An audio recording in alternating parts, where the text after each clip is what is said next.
Hello and welcome to Agents of Nonprofit. My name is Alexander Lapa, and I'm here to speak with everyday superheroes helping nonprofits.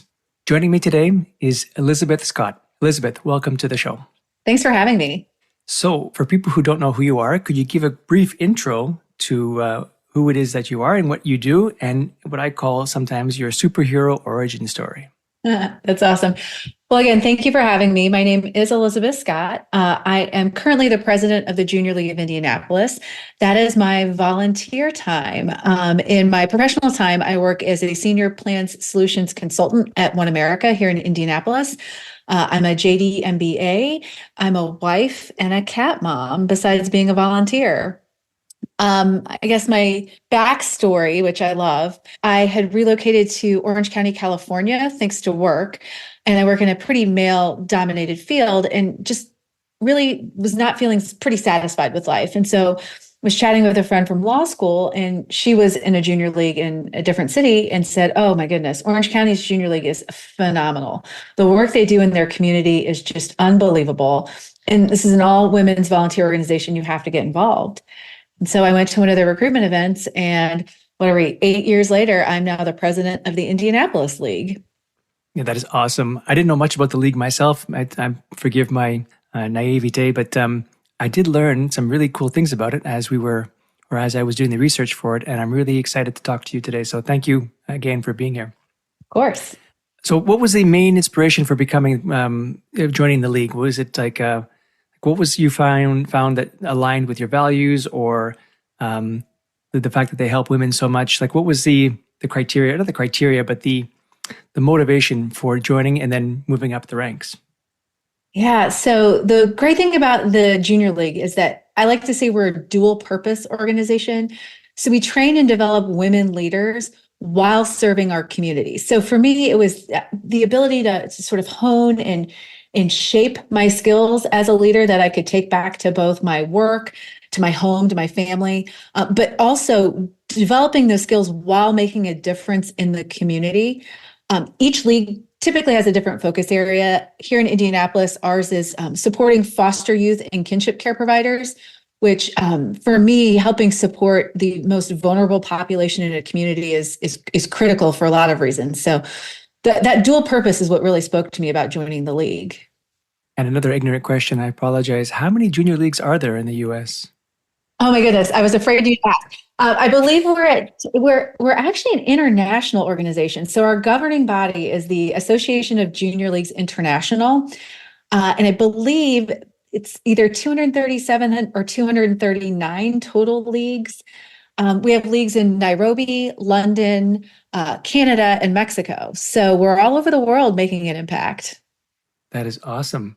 And so does each one have different characteristics or attributes, or do you guys more or less have the same commonality of helping the community and being focused on women? So the first tenet of the league about training and developing women leaders is universal. That happens across the globe. But the supporting the community is where we do things a little differently. So I refer to our focus area being foster youth and kinship care. Each junior league can do its own sort of due diligence or research to determine where they can make the biggest impact in their community.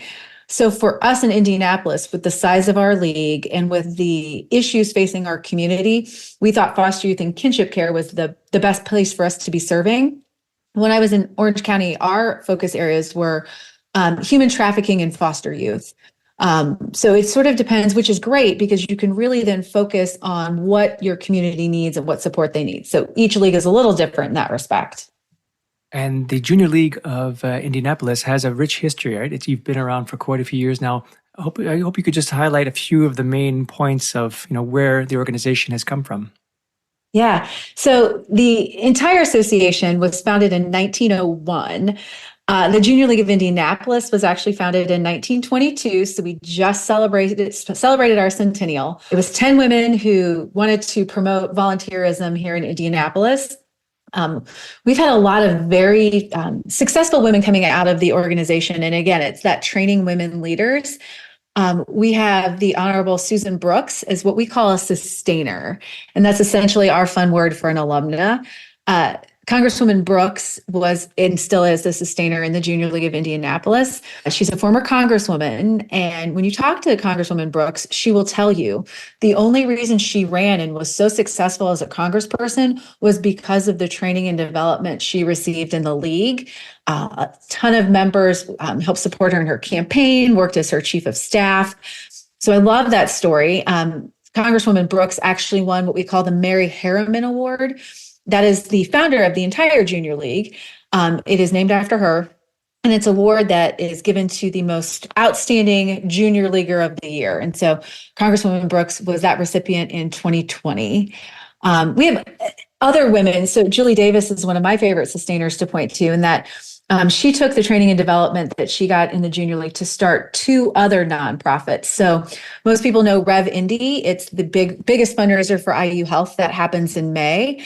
Julie helped start that with her training here in the Junior League. And she also started another organization called President's Roundtable, or PRT. And PRT is an organization dedicated to bringing together, we have 14 total members right now, other Indianapolis nonprofits that are led by women. And it's basically a consortium or a think tank where we get together every few months and share best practices, have trainings, and share ideas. So that's what the league does. It helps sort of spur on these other entities and these other community service projects. It's we always say, if you want something done well and done right, you get a Junior League woman to do it. Those are two fantastic success stories. I'm happy that you shared them. So let's say, starting at high level, like because you guys, the league does quite a bit. There's certain programs you do. There's grants, volunteers, partners, all these great topics I wanted to cover today. Maybe you can just paint a picture of, high level. How do you help the community, and how do you help train women and serving women? Yeah, absolutely. So again, I think the really cool thing, the thing that I love about the league, is that we actually plan and execute all of our events. So when you volunteer with other nonprofits, it's typically a paid staff or people who work there that will plan or develop the events or the activities for the actual volunteers, and they get outside volunteers to come in and work the event. We in the Junior League do both. So that is where the training and development of women leaders come. So we have different committees that will either, for example, our community council, made up completely of volunteer members. They have a budget, and they go out and find community partners in the foster youth kinship care space for our members then to volunteer at. One of my absolute favorite events just happened 2 weeks ago. It's our Women's Leadership Summit. That is put on by our training council. And it's, again, all volunteer women who have a budget, and they go find a venue. They find speakers. They plan an entire day for our members to sit down and become trained and developed. It was phenomenal. And then you mentioned we have grants, and that's another really cool aspect of the league and our history. We are able to give over $50 million in grants since the league was incepted. We just awarded $50,000 to our community grants winners. Those grants go to community partners who serve in our focus areas, so foster youth and kinship care. And again, we have an entire committee of members who manage that, from the open house where they get applications, the interview process, and the selection. And then ultimately our entire membership votes on it. And again, the other really cool thing is you get to move around the league and try different things. So one year I might be on the community council planning volunteer opportunities. The next year I can move to the grants council where I get to manage our grants. So that's really sort of, again, the 2-for-1 benefit that the Junior League gives, in that you get to figure out how to plan something and then you get to go do it yourself. How many other roles did you have before becoming president during those 8 years? Everybody starts out as we call provisional. It's sort of like a pledge if you think about fraternity sorority life. So you work through that. I started out on our comms team in Orange County, so doing communications. When I moved to Indianapolis, kind of stuck in that vein and went to marketing. I've always kind of had this leadership track, and it's, I don't say unintentional, it's just something that always seems to find me. So I went from marketing to our executive vice president to our president-elect to our president. So I've kind of bounced around, mostly operational things. It's something I enjoy, sort of working on the development of women and working on the development of actual organizations, making them more lean and more efficient. But don't get me wrong, I very much enjoy the community service of the league as well. I think it's awesome that the entire league is run by volunteers. It Mhm. really gives it's it's hard to explain exactly why, but there's a certain sense of fulfillment I think that you can get when you volunteer. I'm curious though, is there ever a concern about level of engagement? Like when you have paid staff, of course, they understand they're being compensated for their time versus volunteers. I mean, obviously they're volunteering their time. Do you have any kind of, has there any been an issue where the volunteers need to be motivated through other Mhm. means? Or do you find that, the people here tend to be super passionate that they just love what they do and will commit and make time in their life to be able to allocate toward the league? Yeah, for the most part, it's that second thing, right? Women are choosing to be here. They're not being paid. They're actually paying dues to be a member of the league. So they're committed and they're passionate and they want to serve the league and they want to serve their community. But just like every organization, right? There's the folks who and the thing I think I find most in our league, it's not a right time in their life. So let's say we've got an elderly parent who needs care, so we don't have the time to give that we thought we would, or we've got we have a pregnancy. There's things that come up in life that sort of interfere with their ability to do their work. And I say work with sort of air quotes. And that's, again, the great thing about the league is we're here as a supportive environment. So when these things do pop up in life, because they do, we're here to help each other. And so if you can't pick up the ball and carry it past the 10-yard line, let somebody know and they will absolutely help you with it. We offer leaves of absences and sabbaticals also to support women. But that's the great thing about the league. We're here to support and train and develop each other. So yeah, I mean, I think every organization will tell you that they have the occasional miss when it comes to motivation. And you talk to them about it, you figure out, is it a life issue? Is it a placement issue? Do you not like working on a budget? Is that what the problem is? Well, let's get you trained and developed so you feel comfortable in working with it. For the most part, our members love what they do and they love being here for sure. That's awesome. And to become a member, is there a certain application process that you have to go through? And then once you become a member, I mean, I guess you can decide to volunteer at the organization itself or Mhm. just benefit from the organization's outreach. Like, can you just talk Yeah, about the membership path for people? absolutely. So jlindy.org is our website. You can sign up to be a member. We do have, again, like I was describing, our provisional class, and that's sort of that onboarding process of learning about the history of the league, learning about sort of our processes and procedures, and introducing you to the women in the league so you can really start to make meaningful connections with other members. Once you get through your provisional class, you become an active member like me. And that's when you get to do all the really fun planning and organization stuff. And then you can move to what I was saying before was the sustainer or alumna role. We do have dues because we have to pay dues to our international governing board, and we do have a paid staff member. So our dues are pretty nominal. And you have some what we call flex credits, and so they're pretty easy to get. If you attended the Women's Leadership Summit, you would have satisfied those requirements, and those are basically just a few hours to make sure you are in fact engaging, plugging in, and doing the mission of the league. So either volunteering or being trained. And that's about it. Once you move to alumnus status, you don't have any of those requirements other than dues and sometimes in a little bit of that giving back, helping to train and develop the women who've come after you. So all of this information is on our website, jlnd.org, so women can check it out. We always say we take time, treasure, and talent. We'll take any combination of that. We're excited if women are passionate about serving the community and working with other like-minded women. We're excited to work with you. Time, treasure, and talent. What does the treasure stand for or signify? Well, yeah, treasure goes to the dues or the donating back to the organization. As much as we want to talk about volunteering, there is a cost, unfortunately, to volunteering. So if we can get our members to donate to our annual fund, buy tickets to fundraisers, that helps support the mission. So we have an endowment. That way, our endowment dollars can go to support the community partners, and then our member dollars go to support the actual operation of the organization. Okay. And then to become an alumni, is there something particular you need to do? You call it sustainer. Is there a certain Yeah. moment of passage, or is it a natural transition after a certain period of time? How does one become transition from a member basically to an alumni? It's 7 years of service in the league, essentially. And Okay. if you take on higher level leadership, for example, president, I get counted for 2 years instead of 1 year. So once you hit that 7 years, you can make that choice to go sustainer. You're not forced. So you could stay active your entire league career.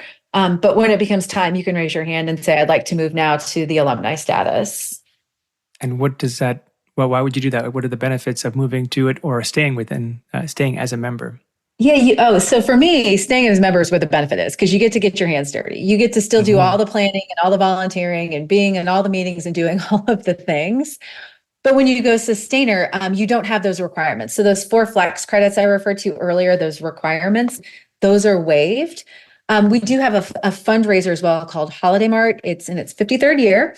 And as an active member, you're required to volunteer, do a volunteer shift at Holiday Mart. That goes away, and your dues are a little less. So a little less of a burden to go to sustainer.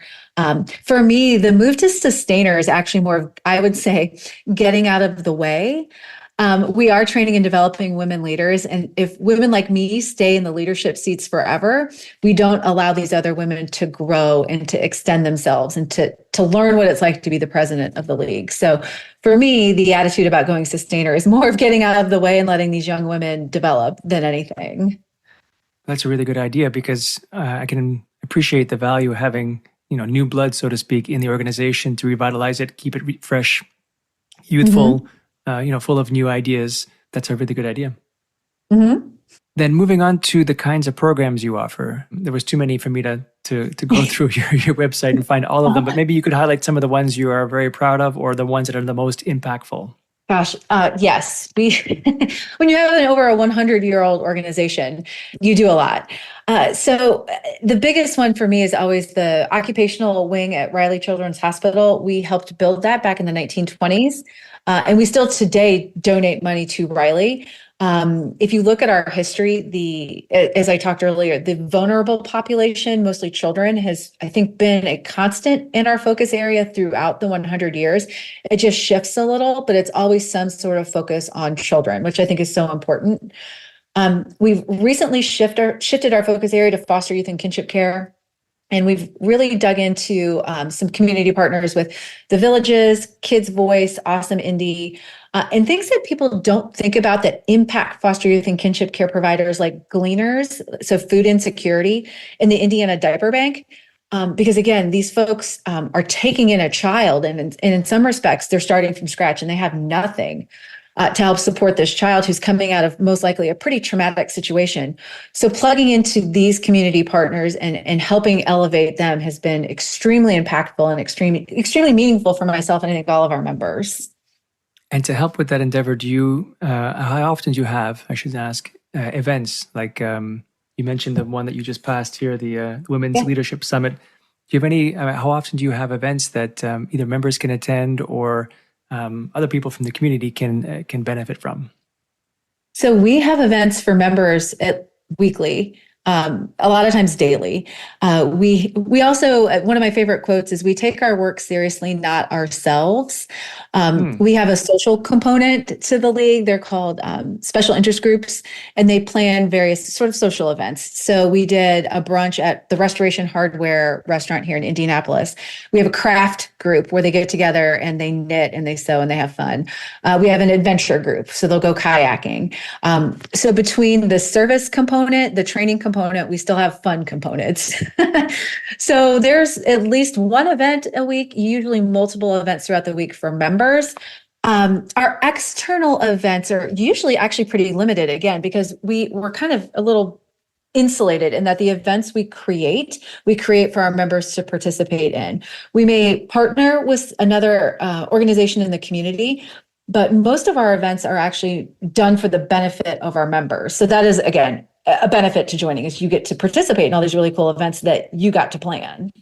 Okay, so if I wanted to volunteer, for example, with the league, it would Mhm. be easier, better. Not sure what the correct word would be, but to become a member first and then participate, rather than because there are so few external events, there isn't much of an opportunity as an external volunteer to participate. Exactly. I get that Okay. question quite a bit. I actually have businesses who have reached out about wanting to volunteer at our events. And that's not the design of the league. In order to take advantage of the programming, most of our programming, you need to be a member of the league. Now, we do have some external things like I talked about Holiday Mart. A lot of people in the Indianapolis community familiar with that. We're starting a second fund development event, April 27th, Hats and Horses here in Carmel. So we do have some externally facing things for folks. But yes, if you want to immerse yourself and really volunteer, you need to be a member of the league. And does the same apply for grants as well? Do you need to be a member to receive a grant, or is that allocated to external people or That's organizations? completely external. Yes, thank you for yes, those are always going to go to external. We have two grant cycles. I mentioned our community assistance grants. Those go to nonprofits in the community that serve in our focus area. And then that one just wrapped up. Our second grant cycle just started. It's our trust fund grants. Those grants are given to initiatives that serve children with mental and or physical disabilities in the Marion County area. So with the community assistance grant, you can be in Marion County or a donut county. For the trust fund grants, those nonprofits have to be located in Marion County. So yeah, those are all external nonprofits that receive our grants. And then you mentioned other organizations like partners. Do you at any moment have partners or work with partners that are external to the organization, or do you prefer again having that close network of? I'm not sure if membership is quite the right word, but how do you work with partners? I guess is the broader question I'm trying to ask.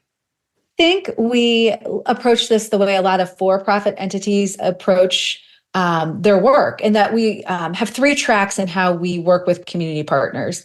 The first track is that we constantly monitor and evaluate our current partners. So we do have a relationship with two community partners right now, and we're constantly checking in with our member base to make sure that they are being satisfied with their volunteer opportunities, that they're feeling satisfied, and that they're giving back to the community and it's meaningful. We're also checking in with those community partners to make sure what we're providing still works for them and is still impactful for them on their end. While that is going on simultaneously, we have what I would call sort of the R&D process, where we have a committee that is constantly out looking for new and different community partners than the ones we already work with. So what are those emerging markets? What are those new community partners that are popping up in our focus area that could benefit from our time, treasure, or talent? And then the third sort of prong of this evaluation is we every few years evaluate our actual focus area. I had mentioned our focus area is foster youth and kinship care providers. Previously, it had been preparing students for academic success. And by the time we got to the end of that, we really felt like we sort of made the impact we could make. And there wasn't much else meaningful there for us to do. So we needed to dig in and figure out where did we need to take our time, treasure, and talent. And we partnered with IU Health. We actually put together an entire ad hoc that worked over a year to assess the community needs in Indianapolis and then compare them with what our abilities were. And that's when we landed on foster youth and kinship care. As a women's organization, I'll tell this as a side story. One of the areas that really popped up and we thought would be very important was mother-infant mortality here in Indianapolis. As most people know, we have a very high rate of mother-infant mortality. And as a women's organization, it really sung with us that something we could play in. But as we started talking to community partners, there wasn't a lot we as volunteers could do because we were not trained healthcare professionals. And so getting our members in to actually have a meaningful volunteer experience didn't really feel like a fit. So those were the things we have to constantly look at to say, are we being impactful for our members? Are we being impactful in our community? And where do we need to head next? I wanted to ask about the training part because you said it makes sense you can't train on everything, but as a member, are there courses that a member can take or specific areas of knowledge that they can gain? Like someone, for example, like Congresswoman Susan Brooks, like was there certain elements, maybe public speaking or presentation skills or, certain kinds of training or programs that you can offer members to help them in specific ways to become better women? Yeah. So our training, the dual purpose organization always resonates. Our training comes in two ways. First, it's your placement. Like I said, we actually run the organization ourselves as volunteers. I am not paid to be the president. I have a full-time paid job on top of it. So I am constantly being trained as a leader sitting in this seat. For example, having this conversation with you is training me on how to be a better public speaker and how to present better. Learning how to manage a budget, learning how to run an endowment. I'm constantly sort of on the job trained in my placement. When I was our marketing vice president, I had to learn how to use Canva. I had to learn how to use MailChimp. I had to learn how to use all of these softwares to create the marketing component of the league. So there's on the job training in your placement. And then we do have a whole training committee then who puts on actual training. So the Women's Leadership Summit, the theme this year, which I loved, was Be Your Own Barbie. And it basically was talking about developing you for who you are and taking your own strengths and growing on your strengths. So yes, you can attend a training on budgeting. You can attend a training on public speaking. You can also attend an Enneagram training. You can also attend a training from a sommelier on wine. So we have these two tracks of training, the on-the-job training for the job that you serve for the league, but then also actual formalized training from our training committee. With training then, sometimes certain organizations offer some kind of certification, whether it's something simple like a plaque or a certificate or something more official. And I've done, for example, public speaking classes and night classes. Sometimes they give you kind of not even a diploma, more of a recognition that you've passed this course. Sometimes it's more official, sometimes it's less official. And I'm curious to know for the league, when you do offer training to your members, what do they expect to receive at the end? Is it more informal training or more formal training with an actual certificate at the end? Yeah, so currently it's more informal training. We don't offer any certificate trainings. That's obviously something the league, as we grow and develop, the league could look into. But no, currently our training is much more informal. And again, I like to think our training really comes from that on-the-job training that you get when you sit in the seats, when you serve as a member. Yeah, when you're, that's the best form of training, right? When you have to do something, you have to learn how to do your job and do it well. You learn the most, right, by doing. So that's awesome. Yeah. Well, and going back to that supportive community, it's really cool about the league in that you've got women surrounding you that want you to succeed and want to help you. So in some respects, it's less scary to raise your hand and to stretch yourself and to take on something that you may not know, but you want to, because you've got a safety net of women who are there to help you and lift you up and support you, versus at work, if you raise your hand and you mess something up, you might get fired. In the junior league, you're not getting fired. You're going to have a woman who says, all right, let's sit down and talk through this. Let me show you how to do this. Like, let's grab coffee. We'll talk about it. That's one of the really great things about the league is you can get this on the job training without the fear of failure because you've always got a built-in safety net. And that's extremely powerful to know that, you can make mistakes along the way. You can't ask for help without worrying about your position or your career path. And having that supportive network that you can reach out to, knowing that everyone's there for everybody else and supporting each other, that's a fantastic organization to be part of because they're not so common these days.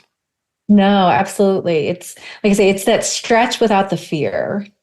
So I'm curious then, from more of a business side of things, I love going a bit behind the curtain to see, how is it that you're able to do everything that you do? And I know it's a kind of a vague question, so I'll try breaking it down. But is there certain, being a techie myself, any tools that you use, apps, systems, processes, just to keep everything moving in a certain direction, or how to decide what to do next? Obviously, the board of directors, I'm sure, is a big part of it. But I'm just curious to know overall, how do you choose your path? Yeah, so we always have to stay focused on the mission of the league, training and developing women leaders while in the service of the community. That is the overarching principle that Mary Harriman founded this organization on in 1901. So that's always the North Star. And then you just sort of whittle from there, right? You kind of start narrowing and tailoring as you go. I'm sure other people have talked about with COVID, how much things shifted and how much things changed. So really trying to be agile and nimble and really trying to understand what members want out of a member organization and how those wants and needs can then serve the community. Yeah, that's always the the struggle and the victory in serving in these positions is kind of figuring that secret sauce. And that's like you said, why I have a board of directors. I have a phenomenal, I talked about the support system, the safety net. I have a phenomenal paid staff member who runs the day to day. I have a unbelievable executive vice president who keeps me afloat. My treasurer and secretary are just rock stars. And then the rest of my board are just phenomenal women. And that's not to say all of my members aren't, but just sitting in my seat, like that's my safety net. Those are my people. That's my tribe, right? When you talk about sort of systems, we do have what I would call a CRM, for lack of a better description, that helps us it's a repository of all of our historical documents. So when we look at things, we can say, well, what happened did we ever consider doing this? Well, somebody will raise their hand, one of the alumni, and say, well, in 1974, I think something like this happened. And we could go back to our historical data and be like, oh, look, yes, here are the minutes from that meeting. And here's why it didn't work. And here's this. So we've got that. It also helps manage our members. So it keeps track of those flex credits I talked about, keeps track of the dues, keeps track of our voting. So we do have some technical support, but truthfully, for me, the success and the constant moving forward of the league and development of the league, it's the women. It's the women in that safety net who constantly make that keep rowing towards that North Star every day. And then pushing a bit further in the system side of things, I'm curious to know how AI has impacted the league, if at all. So with AI in the league, it's interesting. The only place it has sort of popped up for us so far, and I say so far because we know how the world changes. So this answer could be very different in 2, 3, 5 years, but so far, it's in our grant making process. So people will use AI to do grant applications. Completely legitimate, completely great use of the technology.